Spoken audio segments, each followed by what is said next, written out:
Seek now UPSC കേരളയിലേക്ക് സ്വാഗതം. NCERT history class 8 chapter 3 ruling the country side.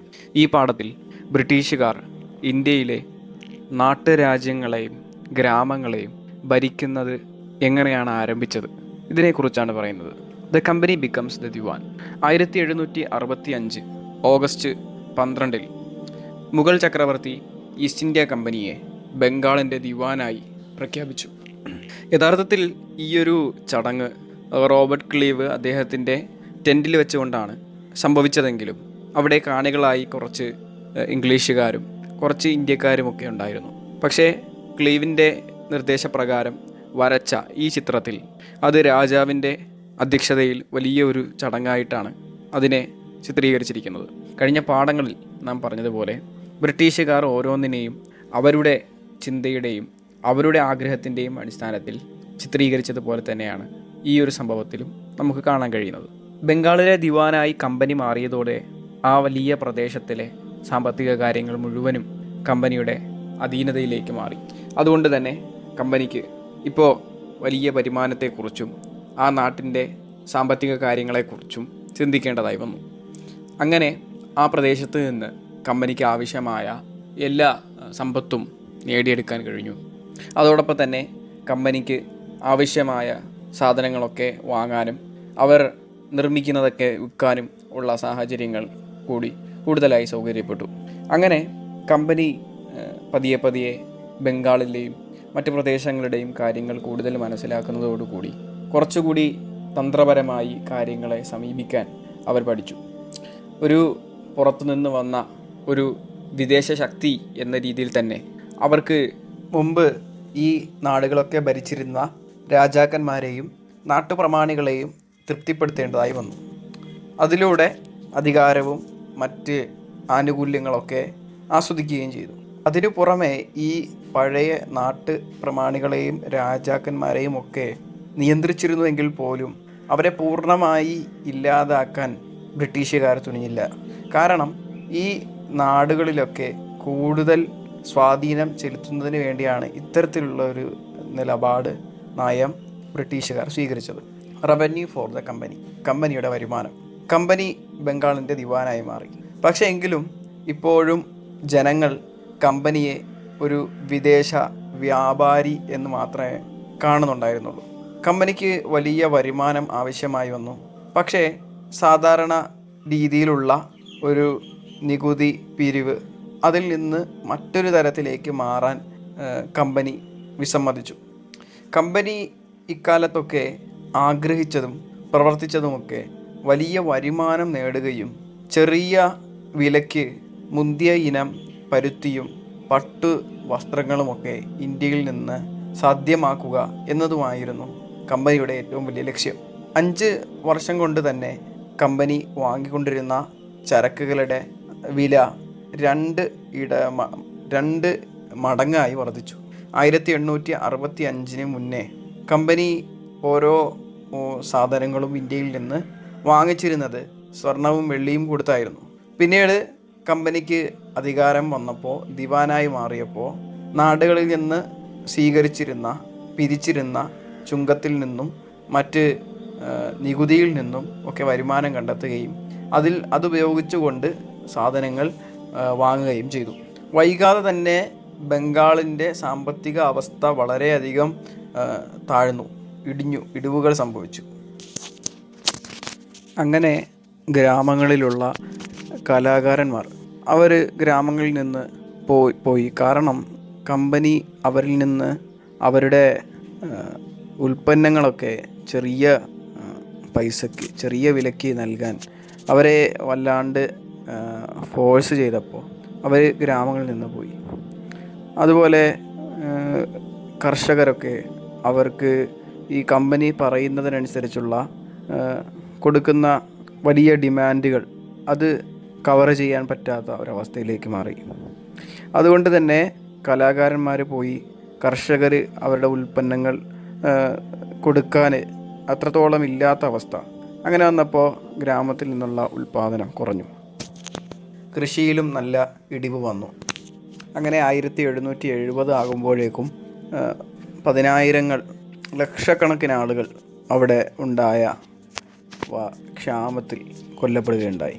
ഏകദേശം ബംഗാളിലെ 1/3 ജനങ്ങളും ആ ഒരു ക്ഷാമത്തിൽ മരിച്ചു. ദ നീഡ് ടു ഇംപ്രൂവ് അഗ്രികൾച്ചറിൽ കുറച്ചുകൂടി മാറ്റം വരുത്തേണ്ട ആവശ്യകത. ഇങ്ങനെ ഇത്തരത്തിൽ സാമ്പത്തികമായി ബംഗാൾ തകർച്ചയിലാണെങ്കിൽ കമ്പനി എങ്ങനെയാണ് അവർ ആഗ്രഹിക്കുന്ന രീതിയിലുള്ള വരുമാനം നേടിയെടുക്കുക? അതുകൊണ്ട് തന്നെ ഒരുപാട് കമ്പനി അധികാരികളും കൃഷിയിൽ ഒരുപാട് നിക്ഷേപങ്ങൾ നടത്തണമെന്നും അതിലൊരുപാട് കുറച്ചുകൂടി പുരോഗതി കൊണ്ടുവരണമെന്നും അവരാഗ്രഹിച്ചു.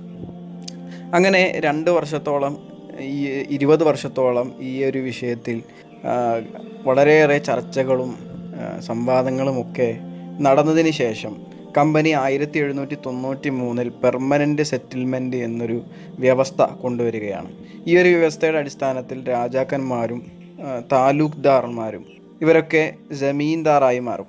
ഇവർ ജമീന്ദാറായി മാറിയിട്ട് ഇവർ കർഷകരിൽ നിന്ന് ഓരോ വാടകയായി കർഷകരിൽ നിന്ന് അവരുടെ സ്ഥലങ്ങൾക്ക് വേണ്ടി വാടക പിരിക്കുകയും അത് കമ്പനിക്ക് അതിൽ നിന്ന് ചുങ്കവും നികുതിയും നൽകേണ്ട ഒരു രീതിയാണ് ഈ ഒരു വ്യവസ്ഥ. ഈ ഒരു വ്യവസ്ഥയുടെ അടിസ്ഥാനത്തിൽ സ്ഥിരമായി ഒരു നിശ്ചിത വിഹിതം മാത്രമായിരിക്കും ഈ കമ്പനിക്ക് ഈ ജമീന്ദാർമാർ കൊടുക്കേണ്ടത്. അതായത് ഭാവിയിൽ ഒരു വർധനവ് ഉണ്ടാവില്ല. ഈ ഒരു വ്യവസ്ഥയിലൂടെ കമ്പനി ആഗ്രഹിച്ചത് കൃത്യമായി ഒരു നികുതി കമ്പനിയിലേക്ക് ഒഴുകിക്കൊണ്ടിരിക്കുകയും അതിലൂടെ കമ്പനിക്ക് വരുമാനം സ്ഥിരമായി നിർത്താനും സാധിക്കും എന്നതായിരുന്നു. ഇതിലൂടെ കമ്പനിക്ക് വരുമാനം വർദ്ധിക്കുകയും ജമീന്ദാർമാർ അവരുടെ ഈ ഭൂമിയിൽ കൂടുതലായി നിക്ഷേപങ്ങൾ നടത്തുകയും ചെയ്യും എന്നായിരുന്നു ഇവരുടെ ആഗ്രഹം. പക്ഷേ ഒരു പ്രശ്നം, ഈ റവന്യൂ ഡിമാൻഡ് അഥവാ വരുമാനം വർദ്ധിപ്പിക്കാനുള്ള ഒരാവശ്യം ബ്രിട്ടീഷുകാരുടെ ഭാഗത്ത് നിന്ന് ഉണ്ടാവാത്തത് കൊണ്ട് തന്നെ ജമീന്ദാർമാർ കൂടുതലായി ഈ ഭൂമിയിൽ നിക്ഷേപങ്ങൾ നടത്തിയിട്ടില്ല എന്നുള്ളതാണ്. അതുകൊണ്ട് തന്നെ കൂടുതലായി ജമീന്ദാർമാർക്ക് വരുമാനം കിട്ടുകയും ചെയ്തു. ദ പ്രോബ്ലം, ഈ സ്ഥിര വരുമാന വ്യവസ്ഥ ഇതിലൂടെ ഒരുപാട് പ്രശ്നങ്ങളുണ്ടായി. അതായത് പതിയെ തന്നെ കമ്പനി ഉദ്യോഗസ്ഥർക്ക് മനസ്സിലായി ജമീന്ദാർമാർ അവരുടെ ഭൂമിയിൽ ഒരുപാട് നിക്ഷേപങ്ങൾ നടത്തുന്നില്ല. അതുകൊണ്ട് തന്നെ മാത്രമല്ല, കമ്പനിയുടെ ഭാഗത്ത് നിന്ന് ഒരു നിശ്ചിത എമൗണ്ട് മാത്രമാണ് കമ്പനിക്ക് ജമീന്ദാർമാർ നൽകേണ്ടത്. അതുകൊണ്ട് തന്നെ വലിയ ഒരു മാറ്റം എങ്ങും വന്നില്ല. മാത്രമല്ല, ഈ ജമീന്ദാർമാർ നൽകേണ്ടിയിരുന്ന ആ നികുതി വളരെ വലുതായിരുന്നു. സ്ഥിരമായി നിശ്ചിതമായ തുകയാണ് നൽകേണ്ടതെങ്കിൽ പോലും അത് വലുതായിരുന്നു. അതുകൊണ്ട് തന്നെ പല ജമീന്ദാർമാർക്കും അത് കൊടുക്കാൻ വളരെ പ്രയാസമായിരുന്നു. മാത്രമല്ല, ഏതെങ്കിലും ജമീന്ദാറിന് ഇത്തരത്തിലുള്ള ഈ ഒരു നികുതി കൊടുക്കുന്നതിൽ എന്തെങ്കിലും വീഴ്ച വന്നാൽ അയാളുടെ ജമീന്ദാരി, അതായത് അയാളുടെ കീഴിലുള്ള സ്ഥലങ്ങൾ മുഴുവനും നഷ്ടപ്പെടും.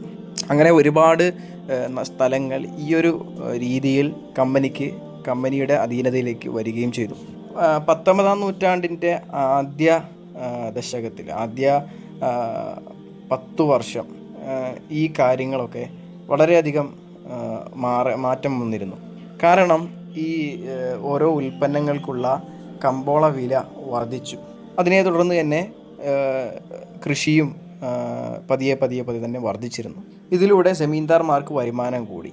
പക്ഷേ കമ്പനിക്ക് വരുമാനത്തിൽ വലിയൊരു മാറ്റം ഉണ്ടായില്ല. കാരണം നേരത്തെ പോലെ തന്നെ പെർമനൻ്റ് സെറ്റിൽമെൻറ്റ് വ്യവസ്ഥ പ്രകാരം ജമീന്ദാർമാർക്ക് ഈ ഓരോ ഭൂമിയിൽ നിന്നുണ്ടാകുന്ന വരുമാനം വർദ്ധിക്കുന്നതിനനുസരിച്ച് കമ്പനിക്ക് കൊടുക്കേണ്ട നികുതിക്ക് വർധനവ് വരുന്നില്ല എന്നതുകൊണ്ട് തന്നെയാണ് കമ്പനിക്ക് വലിയ നേട്ടമുണ്ടായില്ല. അതുപോലെ തന്നെ നേരത്തെ പറഞ്ഞതുപോലെ തന്നെ വലിയ വരുമാനമുണ്ടായിട്ടും ജമീന്ദാർമാർ തങ്ങളുടെ ഭൂമിയിൽ വലിയ ഇൻവെസ്റ്റ്മെൻറ്റുകളൊന്നും നടത്തിയില്ല, നിക്ഷേപങ്ങളൊന്നും നടത്തിയില്ല. അതുപോലെ തന്നെ പല ജമീന്ദാർമാർക്കും ആദ്യ കാലങ്ങളിൽ, ഈ പെർമനൻ്റ് സെറ്റിൽമെൻറ്റ് കൊണ്ടുവന്ന ആദ്യ കാലങ്ങളിൽ തന്നെ അവരുടെ ഭൂമികൾ നഷ്ടപ്പെട്ടിരുന്നു. മറ്റ് ചിലർ ഇപ്പോൾ ഈ ഒരു ഈ വരുമാനം വർദ്ധിച്ചപ്പോൾ തന്നെ അവർ കൂടുതൽ നേട്ടമുണ്ടാക്കാൻ വേണ്ടി തങ്ങളുടെ ഭൂമിയിലൊന്നും വലുതായി നിക്ഷേപങ്ങൾ നടത്തിയില്ല. മറ്റൊരു ഭാഗത്ത് ഗ്രാമങ്ങളിലൊക്കെ ഈ കൃഷി കർഷകരും മറ്റും ഉള്ള നേതാക്കളൊക്കെ ഈ ഒരു പെർമനൻ്റ് സെറ്റിൽമെൻറ്റ് വ്യവസ്ഥ വളരെയധികം അടിച്ചമർത്തുന്ന ഒരു വ്യവസ്ഥയായിട്ടാണ് മനസ്സിലാക്കിയത്. കാരണം കർഷകർ ജമീന്ദാർമാർക്ക് കൊടുക്കാനുള്ള വാടക വലുതാണ്. മാത്രമല്ല അവരുടെ സ്വന്തം ഭൂമിയിലുള്ള അവകാശം വളരെ അവകാശത്തെ ധ്വംസിക്കുന്ന രീതിയിലുള്ള വ്യവസ്ഥയായിരുന്നു. പല കർഷകരും ഇത്തരത്തിൽ ജമീന്ദാർമാർക്ക് അവരുടെ വാടക കൊടുക്കുന്നതിന് വേണ്ടി ലോണുകൾ എടുക്കേണ്ട അവസ്ഥ, അങ്ങനെ കടക്കെണിയിലേക്കാവുന്നു. പലരും അങ്ങനെ അവസാനം തങ്ങൾ ഈ വാടക കൊടുക്കാത്ത അവസ്ഥ വരുമ്പോൾ പരമ്പരാഗതമായി ഉടമസ്ഥതയിലുണ്ടായിരുന്ന ഭൂമി ഈ ജമീന്ദാർമാർക്ക് വിട്ട് കൊടുക്കേണ്ട ഒരവസ്ഥ വരികയും ചെയ്തു. A new system is devised. അങ്ങനെ പെർമനൻ്റ് സെറ്റിൽമെൻറ്റിന് ശേഷം പുതിയ ഒരു വ്യവസ്ഥ വരുന്നു. 19-ാം നൂറ്റാണ്ടിൻ്റെ ആദ്യത്തിൽ തന്നെ കമ്പനി ഉദ്യോഗസ്ഥരിൽ പലരും ഈ ഒരു പെർമനൻ്റ് സെറ്റിൽമെൻറ്റ് വ്യവസ്ഥയ്ക്ക് മാറ്റം കൊണ്ടുവരണമെന്ന ആവശ്യവുമായി മുന്നോട്ട് വന്നു. അങ്ങനെ വടക്ക് പടിഞ്ഞാറൻ ബംഗാൾ പ്രവിശ്യയിലുണ്ടായിരുന്ന ഹോൾട്ട് മെക്കൻസി എന്ന് പറയുന്ന ആൾ പുതിയ ഒരു വ്യവസ്ഥയ്ക്ക് 1822 രൂപം നൽകി. അദ്ദേഹം മനസ്സിലാക്കിയത് ഉത്തരേന്ത്യയിലെ പ്രധാനപ്പെട്ട ഒരു യൂണിറ്റാണ്, അതായത് സമൂഹത്തിലെ പ്രധാനപ്പെട്ട ഒരു ഭാഗം അത് ഗ്രാമങ്ങളാണ്. അതുകൊണ്ട് തന്നെ ഗ്രാമങ്ങളെ അതേ രീതിയിൽ തന്നെ തുടർന്ന് കൊണ്ടുപോകൽ അത്യാവശ്യമാണെന്ന് അദ്ദേഹം മനസ്സിലാക്കി. അദ്ദേഹം ഈ ഒരു വ്യവസ്ഥയുടെ കീഴിൽ, അദ്ദേഹം കൊണ്ടുവന്ന ഒരു വ്യവസ്ഥയുടെ കീഴിൽ ഓരോ ഗ്രാമാന്തരങ്ങളും ഇങ്ങനെ സന്ദർശിച്ചു. ആ ഗ്രാമങ്ങളെക്കുറിച്ച് പഠിച്ചു, ഓരോ പാടങ്ങളെ അളന്നു, ഓരോ വിവിധ വിഭാഗങ്ങളുടെ ആചാരങ്ങളെക്കുറിച്ചും അവരുടെ അവകാശങ്ങളെക്കുറിച്ചും പഠിച്ചു. അതിനെ തുടർന്ന് ഓരോ ഗ്രാമത്തിൽ നിന്നും വരേണ്ട വരുമാനത്തെ അദ്ദേഹം കണക്കാക്കി. ഈയൊരു സർവേയും ഇങ്ങനത്തെ ഈ ഒരു കണക്കെടുക്കലും ഓരോ കാലയളവനുസരിച്ച് ഇത് പുതുക്കുകയും അതനുസരിച്ച് ഗ്രാമങ്ങളുടെ സ്ഥിതിഗതികൾ മാറുന്നതിനനുസരിച്ച് കമ്പനിയുടെ വരുമാനം വർദ്ധിക്കുന്ന ഒരവസ്ഥ ആയിട്ട് പുതിയൊരു വ്യവസ്ഥ കൊണ്ടുവന്നു. ഇതിനെയാണ് മഹൽവാരി സെറ്റിൽമെൻറ്റ് അഥവാ മഹൽവാരി വ്യവസ്ഥ എന്ന് പറയുന്നത്.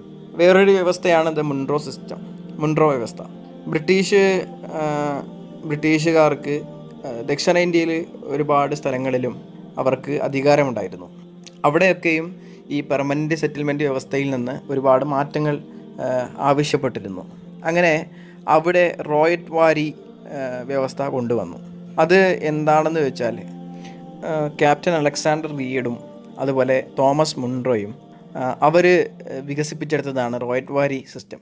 ഈ ഒരു സിസ്റ്റത്തിൻ്റെ കീഴിൽ ദക്ഷിണേന്ത്യയുടെ അവസ്ഥ മനസ്സിലാക്കുകയും ജമീന്ദാർമാർ ഉണ്ടാവുക എന്ന സ്ഥിതി ദക്ഷിണേന്ത്യയിൽ വളരെ കുറവാണ്. അതുകൊണ്ട് തന്നെ ഓരോ കർഷകർക്ക് അവരുടെ ഭൂമിയിൽ കൃഷി ചെയ്യാനുള്ള അവകാശം കൊടുക്കുകയും ആ കർഷകരിൽ നിന്ന് ബ്രിട്ടീഷുകാർക്ക് നേരിട്ട് വരുമാനം എത്തുന്ന ഒരു രീതി കൊണ്ടുവന്നു. ഇതിലൂടെ ബ്രിട്ടീഷുകാർക്ക് ഈ ജനങ്ങളുടെ മനസ്സിൽ അവരുടെ അവകാശങ്ങൾ വകവെച്ച് കൊടുക്കുന്നു എന്ന ഒരു ധാരണ കൊണ്ടുവരാനും അതിനോടൊപ്പം ബ്രിട്ടീഷുകാർക്ക് നേരിട്ട് വരുമാനം എത്താനും ഇതൊരു വഴിയായി മാറി. എന്നാൽ കുറച്ച് വർഷം കഴിഞ്ഞപ്പോൾ തന്നെ പുതിയ വ്യവസ്ഥകൾ കൊണ്ടുവന്നിട്ടുണ്ടെങ്കിൽ പോലും കാര്യങ്ങളുടെ സ്ഥിതി മെച്ചപ്പെട്ടില്ല. കാരണം ബ്രിട്ടീഷുകാർ പുതിയ വ്യവസ്ഥയിലൂടെ കൊണ്ടുവന്ന ഈ വരുമാന ഡിമാൻഡ്, റവന്യൂ ഡിമാൻഡ്, ആവശ്യപ്പെട്ട വരുമാനം തന്നെ അത് വളരെ വലുതായതുകൊണ്ട് തന്നെ പല കർഷകർക്കും അത് കൊടുക്കാൻ കഴിഞ്ഞില്ല. മാത്രമല്ല പല റൈറ്റുകളും കർഷകരുടെ നേതാക്കന്മാരും അവിടെ നിന്ന് ഗ്രാമങ്ങളിൽ നിന്ന് ഓടിപ്പോവുകയുണ്ടായി. അങ്ങനെ പല സ്ഥലങ്ങളും അന്യം നിന്ന് പോയി. അങ്ങനെ പല ഉദ്യോഗസ്ഥരും പുതിയ വ്യവസ്ഥ കൊണ്ടുവരൽ ആവശ്യമാണെന്ന് ചിന്തിക്കുകയും അതിനെക്കുറിച്ച് ചർച്ച ചെയ്യുകയും ചെയ്തെങ്കിൽ പോലും പിന്നീട് ഒരു മാറ്റം ഉണ്ടായിട്ടില്ല. Crops for Europe. ബ്രിട്ടീഷുകാർ മനസ്സിലാക്കിയ ഒന്ന് കേവലം ഗ്രാമങ്ങളിൽ നിന്ന് വരുമാനം മാത്രമല്ല, അവിടെ നിന്ന് തന്നെ നമുക്ക് ആവശ്യമുള്ള കൃഷിയും നടത്താൻ കഴിയും. ഈ ഒരു കാലഘട്ടത്തിൽ യൂറോപ്പിൽ ഒരുപാട് ആവശ്യങ്ങളുണ്ടായിരുന്നു. അപ്പോൾ കാർഷികപരമായിട്ട് ഒരുപാട് ആവശ്യങ്ങളും ഒരുപാട് ഉൽപ്പന്നങ്ങളുടെ ആവശ്യമുണ്ടായിരുന്നു. 18-ാം നൂറ്റാണ്ടിൻ്റെ അവസാനത്തോടു കൂടി ഒപ്യവും അതുപോലെ നീലവും കമ്പനി ഇന്ത്യയിൽ വളരെ അധികം കൃഷി നടത്താനുള്ള ഉദ്ദേശം ഉണ്ടായിരുന്നു. അങ്ങനെ അവർ ഇവിടെ ഒപ്പിയത്തിൻ്റെയും ഇൻഡിഗോ അഥവാ നീലത്തിൻ്റെയും കൃഷി വ്യാപിപ്പിച്ചു. അങ്ങനെ 18-ാം നൂറ്റാണ്ടും 19-ാം നൂറ്റാണ്ടിൻ്റെ ആദ്യ പകുതിയിലും ഈ ഇന്ത്യയിലെ പല ഭാഗങ്ങളിലും ഇത്തരത്തിലുള്ള കൃഷി ഒപ്പിയത്തിൻ്റെയും നീലത്തിൻ്റെയും കൃഷി ആരംഭിക്കുകയും വ്യാപിപ്പിക്കുകയും ചെയ്തു. അതിന് പുറമെ ബംഗാളിൽ ചണവും ആസാമിൽ തേയിലയും ഉത്തർപ്രദേശ് ഇന്നത്തെ ഉത്തർപ്രദേശിൽ കരിമ്പും പഞ്ചാബിൽ ഗോതമ്പും മഹാരാഷ്ട്രയിൽ പരുത്തിയും പഞ്ചാബിൽ പരുത്തി അതുപോലെ മദ്രാസിൽ അരി ഇങ്ങനെ പല പല പല വിഭവങ്ങളായിട്ട് പല നാടുകളിൽ കൃഷികൾ വ്യാപിപ്പിക്കാൻ തുടങ്ങി. ഈ ഒരു കാലത്ത് നീലം വളരെ പ്രധാനപ്പെട്ട ഒരു കയറ്റുമതി ചെയ്തിരുന്ന ഒരു വസ്തു അത് നീലമായിരുന്നു. അതിനെക്കുറിച്ച് നമുക്ക് നല്ലൊരു ചരിത്രം തന്നെ നമുക്ക് മനസ്സിലാക്കാൻ കഴിയും. എന്തായിരുന്നു ഈ നീലത്തിന്, ഇന്ത്യയുടെ നീലത്തിന് ഇത്ര വലിയ ഡിമാൻഡ്? കാരണം ഈ നീലം വളരുന്നത് ഉഷ്ണമേഖലയിലാണ്.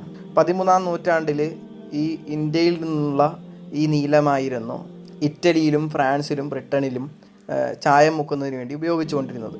പക്ഷേ ഈ ഒരു 13-ാം നൂറ്റാണ്ടിലൊക്കെ യൂറോപ്യൻ കമ്പോളങ്ങളിൽ എത്തിക്കൊണ്ടിരുന്ന ഇന്ത്യൻ നീലം വളരെ തുച്ഛമായ അളവിൽ മാത്രമേ എത്തിക്കൊണ്ടിരുന്നുള്ളൂ. അതിൻ്റെ വലിയ പൈസയുമായിരുന്നു.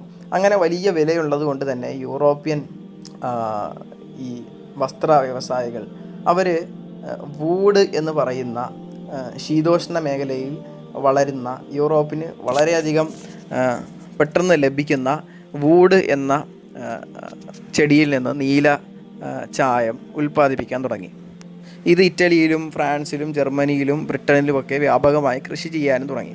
ഈ ഒരു കാലത്ത് ഇന്ത്യയിൽ നിന്ന് നീലം കൊണ്ടുവരുമോ, അങ്ങനെ നമ്മളുടെ കൃഷിക്ക് അത് ബാധിക്കുമോ എന്ന ഒരു പേടിയിൽ യൂറോപ്പിലെ ഈ വൂഡ് കർഷകർ അവിടുത്തെ ഗവൺമെൻറ്റിന്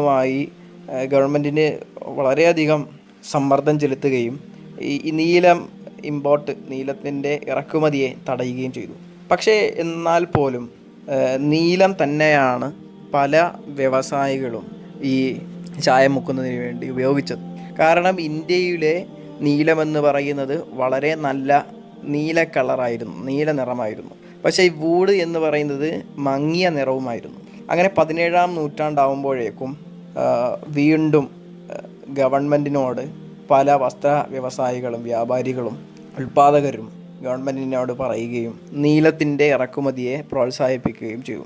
അങ്ങനെ ഫ്രഞ്ചിൽ കരീബിയൻ ദ്വീപുകളിലും ബ്രസീലിലും ജമൈക്കയിലും അങ്ങനെ തുടങ്ങി വിവിധ വെനസ്വേലയിലൊക്കെ ഈ നീലം കൃഷി അങ്ങനെ തുടങ്ങും.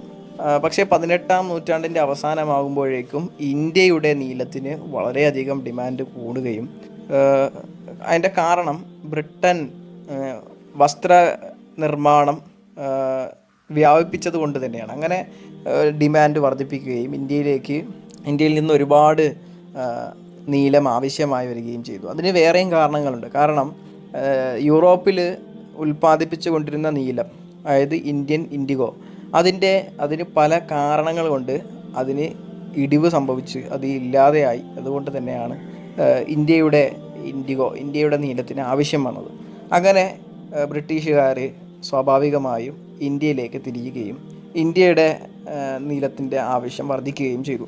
അങ്ങനെ അതുകൊണ്ട് തന്നെയാണ് 18-ാം നൂറ്റാണ്ടിൻ്റെ അവസാനമായപ്പോൾ ബംഗാളിൽ നിന്നും വളരെ വലിയ തോതിൽ നീലം കയറ്റുമതി ചെയ്യുകയും ലോക മാർക്കറ്റിൽ തന്നെ ഇന്ത്യയുടെ ബംഗാൾ നീലം വ്യാപിച്ചു നിന്നത്.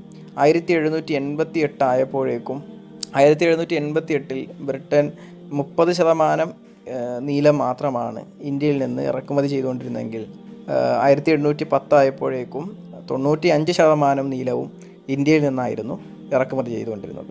അങ്ങനെ ഈ നീലത്തിൻ്റെ കച്ചവടം അത് വർദ്ധിച്ചപ്പോൾ, അതിൻ്റെ വ്യാപാരത്തിന് വലിയ സാധ്യത കണ്ടപ്പോൾ കമ്പനിയിൽ നിന്നുള്ള പല ഉദ്യോഗസ്ഥരും ഈ നീലത്തിൻ്റെ ഉൽപ്പാദനത്തിലേക്ക് തിരിയുകയും വരുന്ന പല വർഷങ്ങൾ കൊണ്ടും ഈ കമ്പനിയുടെ പല ഉദ്യോഗസ്ഥരും വലിയ വരുമാനം ഉണ്ടാക്കുന്നവരായി മാറുകയും മാത്രമല്ല സ്കോട്ട്ലൻഡിൽ നിന്നും ഇംഗ്ലണ്ടിൽ നിന്നും പല ആളുകൾ ഇന്ത്യയിലേക്ക് വരികയും നീലം കൃഷി ആരംഭിക്കുകയും ചെയ്തു. എങ്ങനെയായിരുന്നു നീലം കൃഷി ചെയ്തിരുന്നത്? പ്രധാനപ്പെട്ട രണ്ട് രീതിയിലൂടെയാണ് ഇവിടെ ഈ ഇൻഡിഗോ അഥവാ നീലം കൃഷി ചെയ്തിരുന്നത്. നിജ് അതുപോലെ റോയൽറ്റി. നിജ് രീതി എന്ന് പറഞ്ഞാൽ, നിജ് വ്യവസ്ഥ എന്ന് പറഞ്ഞാൽ ഓരോ കർഷകരും അവരുടെ അധീനതയിലുള്ള ഭൂമിയിൽ തന്നെ നീലം കൃഷി ചെയ്യും. അത് ഒന്നിയിൽ അവർ വാങ്ങിയതാകും, അല്ലെങ്കിൽ ജമീന്ദാറിൽ നിന്നും വാടകയ്ക്ക് എടുക്കുന്നതായിരിക്കും. അവർ തന്നെ മറ്റ് പല ജോലിക്കാരെയും വെച്ച് ആയിരിക്കും അതിൻ്റെ കൃഷി നടത്തുന്നത്. പക്ഷേ ഈ നിജ് വ്യവസ്ഥയിലുണ്ടായിരുന്ന പ്രശ്നം എന്താണെന്ന് വെച്ചാൽ, വലിയ ഒരു വ്യാപകമായി ഈ നിജ് വ്യവസ്ഥയിലൂടെ ഈ നീലം കൃഷി ചെയ്യാൻ അവർക്ക് കഴിഞ്ഞില്ല. മാത്രമല്ല, ഈ നീലം എന്നുള്ളത് വളരെ ബലപുഷ്ടിയുള്ള മണ്ണിൽ മാത്രമേ കൃഷി ചെയ്യാൻ പറ്റൂ. പക്ഷേ ഈ സ്ഥലങ്ങളൊക്കെയും പല വീടുകൾ കൊണ്ടും ഒക്കെ നിറഞ്ഞതുകൊണ്ട് വലിയ ഒരു ഭൂമി ഇവർക്ക് കൈക്കലാക്കാനോ ആ ഭൂമിയിൽ കൃഷി ചെയ്യാനോ കഴിഞ്ഞിട്ടില്ല. അങ്ങനെ പല കർഷകരും ഈ നീലം ഫാക്ടറികളുടെ അടുത്ത് തന്നെ ഭൂമി വാങ്ങാൻ ശ്രമിച്ചു. പക്ഷേ ഈ ഭൂമി വാങ്ങാൻ ശ്രമിച്ചെങ്കിലും അവർക്ക് കുറച്ച് സ്ഥലങ്ങളെ കിട്ടിയുള്ളൂ. അങ്ങനെ ഈ സ്ഥലങ്ങൾ തന്നെ അവർക്ക് ഏറ്റെടുക്കാൻ പലരെയും ഒഴിപ്പിക്കേണ്ടി വന്നു. അങ്ങനെ അത് പല കലഹങ്ങളിലേക്കുമൊക്കെ അവസാനിച്ചു. അത് മാത്രമല്ല, അവർ നേരിട്ട മറ്റൊരു പ്രശ്നം അരിയുടെ കൃഷി, നെൽകൃഷി. ഈ നെല്ല് അവർ കൃഷി ചെയ്യുമ്പോൾ തന്നെയാണ് അവർക്ക് നീലവും കൃഷി ചെയ്യേണ്ടത്. അപ്പോൾ നെല്ലിന് കൊടുക്കേണ്ടതായിട്ടുള്ള വെള്ളം, അതിന് കൊടുക്കേണ്ടതായിട്ടുള്ള അധ്വാനം, ഇത് തന്നെ നീലത്തിനും കൊടുക്കേണ്ടതായി വരുന്നത് കൊണ്ട് തന്നെ അതിൻ്റേതായ ബുദ്ധിമുട്ട് അവർ നേരിട്ടു. മാത്രമല്ല, ഒരുപാട് കലപ്പകളും ഒരുപാട് കന്നുകാലികളും ഇവർക്ക് ഈ കൃഷിയിലേക്ക് ആവശ്യമായിട്ട് വന്നു. പക്ഷേ ഈ വലിയ അതായത് എത്രത്തോളം എന്ന് പറഞ്ഞാൽ ഈ ബാഗ എന്നാണ് അക്കാലത്ത് ബംഗാളിലെ ഭൂമി അളന്നിരുന്ന ഒരു കണക്കാണ് ബാഗ. ഈ ബാഗ എന്ന് പറഞ്ഞാൽ ഏകദേശം 1 ഏക്കറിൻ്റെ 1/3. അപ്പോൾ ഈ ഒരു ബാഗയിൽ തന്നെ ഇവർക്ക് 2 കലപ്പ ആവശ്യമുണ്ട്. അപ്പോൾ ഏകദേശം 1000 ബാഗകളാണ് ഒരു പ്ലാന്ററിന് അഥവാ ഒരു നീലം കർഷകനുള്ളത്. അപ്പോൾ അദ്ദേഹത്തിന് 2000 കലപ്പകൾ ആവശ്യമാകും. ഇത്തരത്തിൽ ധാരാളം കലപ്പകൾ വാങ്ങാനും ആ കലപ്പകളെ മെയിൻറ്റെയിൻ ചെയ്ത് കൊണ്ടുപോകാനും ഉള്ള സപ്ലൈർ ഇവർക്ക് ഉണ്ടായിരുന്നില്ല. അതുകൊണ്ട് തന്നെ, കാരണം നേരത്തെ പറഞ്ഞതുപോലെ നെൽകൃഷിക്കും ഇവർക്ക് ഇതുപോലെ ആവശ്യമുണ്ട്. അതുകൊണ്ട് ഉള്ള പ്രശ്നം അവിടെ ഉണ്ടായിരുന്നത് കൊണ്ട് തന്നെ കർഷകർക്ക് നിജ് വ്യവസ്ഥയിലൂടെ വളരെ കുറച്ച് മാത്രമേ നീലം ഉൽപ്പാദിപ്പിക്കാൻ കഴിഞ്ഞുള്ളൂ. അങ്ങനെയാണ് മറ്റൊരു വ്യവസ്ഥയായ റോയൽറ്റി വ്യവസ്ഥ അല്ലെങ്കിൽ റയറ്റി വ്യവസ്ഥയിലേക്ക് മാറിയത്.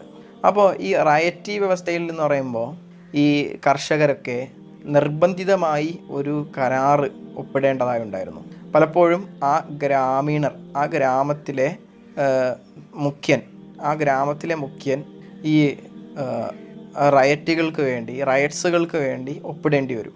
ഈ കോൺട്രാക്റ്റ് ഒപ്പിട്ട് കഴിഞ്ഞാൽ ഈ ഒപ്പിടുന്ന ആളുകൾക്ക് ചെറിയ പലിശ നിരക്കിൽ ക്യാഷ് കൊടുക്കുകയും ഈ ലോണ് ഉപയോഗപ്പെടുത്തിക്കൊണ്ട് അവർക്ക് കൃഷിക്ക് ആവശ്യമായിട്ടുള്ള സാധനങ്ങൾ വാങ്ങുകയും സ്ഥലങ്ങൾ വാങ്ങുകയും കൃഷി നടത്തുകയും ഒക്കെ ചെയ്തിരുന്നു. അവർ ഈ കൃഷി ചെയ്ത് വിളവെടുത്തതിന് ശേഷം ഈ ഇവരുടെ വിള കൈമാറുമ്പോൾ പുതിയ ഒരു ലോണ് ഈ റയറ്റിന് നൽകുന്നു. അങ്ങനെ ഈ ഒരു അപ്പോൾ ഈ ഒരു ചാക്രികമായി തന്നെ ഈ ഒരു വ്യവസ്ഥയിൽ ഈ ഒരു റോയൽറ്റി വ്യവസ്ഥ അനുസരിച്ച് കൊണ്ട് ഈ ലോണ് ലഭിക്കുകയും അതിനെ തുടർന്ന് കൃഷിക്ക് ഒരു രീതിയിലുള്ള തടസ്സവും വരാതെ മുന്നോട്ട് പോവുകയും ചെയ്തിരുന്നു എന്നുള്ളതാണ്. പക്ഷേ ഈ ഒരു വ്യവസ്ഥ അനുസരിച്ചും നെൽകൃഷിയും ഈ നീലം കൃഷിയും ഒരുമിച്ച് വരിക എന്നുള്ള പ്രശ്നം ഇവിടെയും ഉണ്ടായിരുന്നു. The blue rebellion and after 1859 ആയിരക്കണക്കിന് റയറ്റുകൾ ബംഗാളിൽ നീലം കൃഷിയെ ഉപരോധിച്ചു. നീലം കൃഷി നടത്താൻ കഴിയില്ല എന്ന് തന്നെ അവർ പറഞ്ഞു. അങ്ങനെ ഈ ഒരു സമരം വർദ്ധിച്ചതോടുകൂടി റയറ്റുകൾ ഈ കർഷകർക്ക് റെൻറ്റും അതുപോലെ റെൻറ്റ് കൊടുക്കാൻ വിസമ്മതിച്ചു.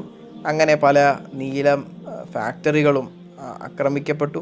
സ്ത്രീകളും പുരുഷന്മാരും ഒക്കെ ഈ ഒരു സമരത്തിൽ ഭാഗവാക്കായി.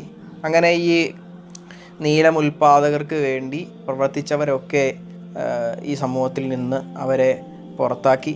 പലരെയും മർദ്ദിച്ചു. എന്തുകൊണ്ടാണ് ഇങ്ങനെ ഒരു കലാപം, ഇങ്ങനെ ഒരു സമരത്തിന് കാരണം എന്ന് ചോദിച്ചാൽ, ഈ ഒരു ഇൻഡിഗോ വ്യവസ്ഥ അനുസരിച്ച് കൊണ്ട് ഇവരുടെ അവകാശങ്ങളെയും ഇവരുടെ എല്ലാ രീതിയിലുള്ള അവകാശങ്ങളെയും അടിച്ചമർത്തുന്ന രീതിയിലായിരുന്നു. അങ്ങനെ അടിച്ചമർത്തൽ ഉണ്ടായത് കൊണ്ട് തന്നെയാണ് ഈ ഇൻഡിഗോ കർഷകർ ഇവർക്കെതിരെ തിരിഞ്ഞത്. 1859 ആകുമ്പോഴേക്കും ഈ ജമീന്ദാർമാരും അതുപോലെ ഗ്രാമ മുഖ്യന്മാരുമൊക്കെ അവർക്ക് അവരുടെ സഹായങ്ങൾ ഈ റൈറ്റുകൾക്ക് കിട്ടുന്നുണ്ട് എന്ന് അവർക്ക് തോന്നുകയും, അതുകൊണ്ട് തന്നെ അപ്പോൾ മുമ്പ് കരാറുകൾ എഴുതി കരാറുകളിൽ ഒപ്പിട്ട് ലോൺ നൽകിയിരുന്ന ഇവർ ഈ കർഷകരെയും അതുപോലെ ഈ ഇൻഡിഗോ നീലം കോൺട്രാക്ടേഴ്സിനെയൊക്കെ അവരുടെ നാടുകളിൽ നിന്ന് തുരത്തി ഓടിക്കാൻ സഹായിക്കുകയും ചെയ്തു. അങ്ങനെ വന്നപ്പോൾ ജമീന്ദാർമാർക്ക് വലിയ പ്രതിസന്ധി ഉണ്ടാവുകയും കർഷകർക്ക് വലിയ സമരത്തിലൂടെ അവർക്ക് ആർജിച്ചെടുത്ത വലിയ അധികാരത്തിലൂടെ, വലിയ ശക്തിയിലൂടെ അവർക്ക് ഈ ജമീന്ദാറിൽ നിന്ന് സ്ഥലങ്ങൾ തിരിച്ചു പിടിക്കാൻ, അതായത് വലിയ അവധിക്ക് സ്ഥലങ്ങൾ തിരിച്ചു പിടിക്കാനും അവർക്ക് കഴിഞ്ഞു. ഈ ഇൻഡിഗോ കർഷകർക്ക് അവർ വിചാരിച്ചു ഈ ഇൻഡിഗോ പ്ലാന്റേഴ്സിനെതിരെ, അതായത് നീലം പ്ലാന്റേഴ്സിനെതിരെ ഇവർക്ക് ഉള്ള സമരത്തിൽ ബ്രിട്ടീഷുകാർ ഇവരെ സഹായിക്കും എന്നിവർ വിചാരിച്ചു. എന്നാൽ 1887 ഉണ്ടായ കലാപം, ആ കലാപത്തിന് ശേഷം മറ്റൊരു കലാപം ഉണ്ടാവുന്നതിനെ ബ്രിട്ടീഷുകാർ ഭയക്കുകയും ഈ ഒരു ഇൻഡിഗോ നീല കൃഷിയുമായി ബന്ധപ്പെട്ട ഈ ഒരു സമരം വ്യാപിച്ചപ്പോൾ തന്നെ അന്നത്തെ ഗവർണർ ഈ നാടുകൾ സഞ്ചരിക്കുകയും ഈ ഒരു സന്ദർശനത്തെ ഈ ആളുകൾ ഒരു സിമ്പതിയായി മനസ്സിലാക്കുകയും ഇത്തരത്തിലുള്ള ഈ ഒരു കാര്യം, ഈ ഒരു സമരം നടക്കുന്നുണ്ടെന്ന് വിക്ടോറിയ രാജ്ഞി അറിഞ്ഞപ്പോൾ ഇനി ഇന്ത്യയിൽ നീലം കൃഷി ചെയ്യണ്ട എന്ന് പറയുകയും ഒക്കെ ചെയ്തിരുന്നു. ഈ ഒരു സമരം നടന്ന അവസ്ഥയിൽ തന്നെ കൽക്കട്ടയിൽ നിന്നുള്ള പല ചിന്തകരും പല എഴുത്തുകാരുമൊക്കെ ഈ നീലം ഗ്രാമങ്ങളിലേക്ക് കടന്നു വരികയും ഈ കർഷകരുടെ അവസ്ഥ എഴുതുകയും ഒക്കെ ചെയ്തു. അങ്ങനെ ഈ ഒരു അവസരത്തിൽ തന്നെ കലാപങ്ങളിലേക്ക് കടക്കുന്ന രീതിയിൽ തന്നെ ഈ കർഷകരും അതുപോലെ തന്നെ നീലം കോൺട്രാക്ടേഴ്സും ആ ഇടനിലക്കാരും ഒക്കെ പരസ്പരം സംഘട്ടനത്തിലേക്ക് കടക്കാനുള്ള ഈ ഒരു അവസരത്തിൽ ഗവൺമെൻറ് ഇടപെടുകയും ഒരുപാട് സൈന്യത്തെ വിന്യസിച്ചുകൊണ്ട് അപകടങ്ങളിൽ നിന്ന് ഈ ഗ്രാമങ്ങളെ സംരക്ഷിക്കുകയും ചെയ്തിരുന്നു. അങ്ങനെ ഗവൺമെൻറ് ഒരു ഇൻഡിഗോ കമ്മീഷനെ രൂപപ്പെടുത്തുകയും ഈ ഇൻഡിഗോ ഉൽപ്പാദനത്തിൽ ഉണ്ടായിരുന്ന വ്യവസ്ഥകളെക്കുറിച്ച് പഠിക്കാനും ആവശ്യപ്പെട്ടു.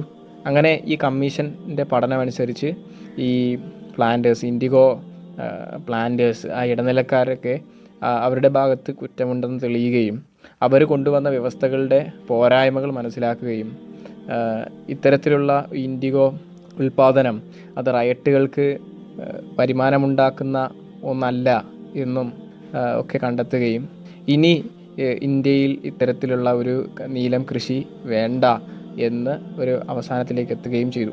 ഈ ബംഗാളിൽ ഇത്തരത്തിൽ ഈ ഒരു അവസ്ഥ ഉണ്ടായതിനു ശേഷം, കലാപം ഉണ്ടായതിനു ശേഷം ഈ നീലം ഇടപാടുകാരൊക്കെ ബീഹാറിലേക്ക് തിരിഞ്ഞു. പക്ഷേ 19ാം